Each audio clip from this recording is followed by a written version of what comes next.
I'm Jessica, and this is episode 7 of Weird and Wonderful Things. And today we have things, plural, things of two. It's a twofer today of gag gifts, vintage gag gifts. So the first is from 1957, made by a company called Stanley Davis Enterprises, which I can find almost nothing about, except that they made other products like this. All of their things came in these little boxes. This one is for the person who has everything. And you can see that this gentleman, he has ladies and money and a cigar. So what could this man about town possibly need in the world? Well, let me show you a mink belly button warmer. It's true. It's what everyone needs. It's real fur. And I think at one point it could be peeled off and stuck on. That's not real anymore. I think it's a little crunchy now because 1957, you know. But I love these silly little irreverent magical gifts.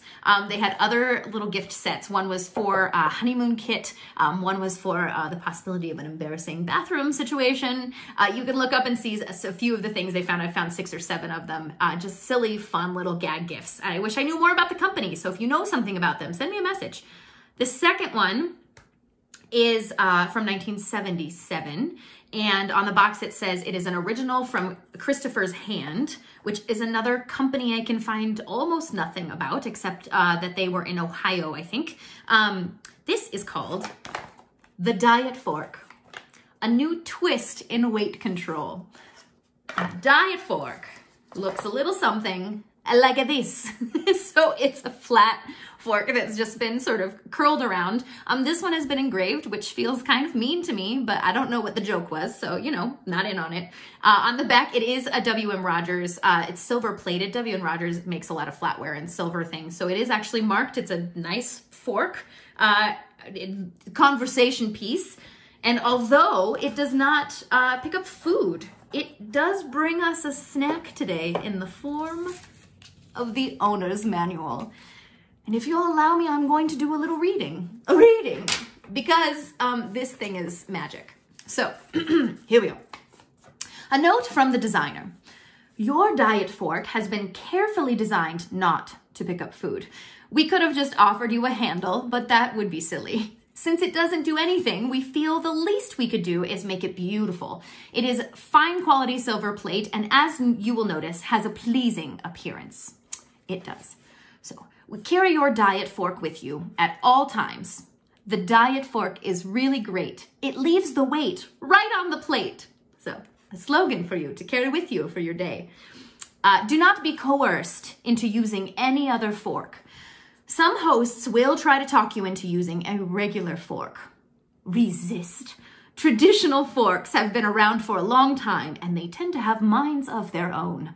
While you're busy watching people eat, the fork could impale a piece of pie and shove it into your mouth. You don't need this kind of bullying. It's told me to yell. It's all in caps. They're yelling about bullying. Thank you for standing up for us, fork.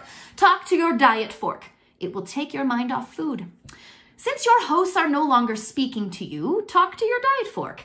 Tell it how much you appreciate the fact that it understands your attempts to stay trim and fit. It will help if you speak loudly, loudly enough to be overheard by your hosts. They have feelings too. Carry an extra diet fork for your dining partner. Invariably at every dinner party, some reckless guests will bring up politics, childcare, or sex as a subject for discussion. At this point, quickly and quietly replace your dinner partner's conventional fork with a diet fork. This way, when he or she starts gesturing wildly during the heat of discussion, you will not suffer multiple wounds. A safety tip for us all, really. So questions to answer about your diet fork. And there's a script in here. So I'm going to read the script. They. What in heaven's name is that? You. A diet fork. They. What do you do with it? You. I don't eat with it. They. What good is something you don't do anything with? You. It helps me not do something I don't want to do. They. I see. You. You do. Don't worry, feel free to make up your own answer if these do not completely satisfy your interrogator. For example, you can say that it's King Tut's scepter, or it's a voodoo sign, so watch it. So you have options. And on the back, there are more options of what you can do with your diet fork and how you can incorporate it into your everyday life. So really, I think it's a magical journey that we've been on with the diet fork. I bought both of these. They were $7 each. I'm going to list the 1957 guy. Oh gosh, I'm going to throw it for $15, and the diet fork is going up for $24. So if you need them, let me know so I make sure that they can come to your home. And if not, they'll be listed in my eBay store so soon. And I will see you for episode 8 so soon.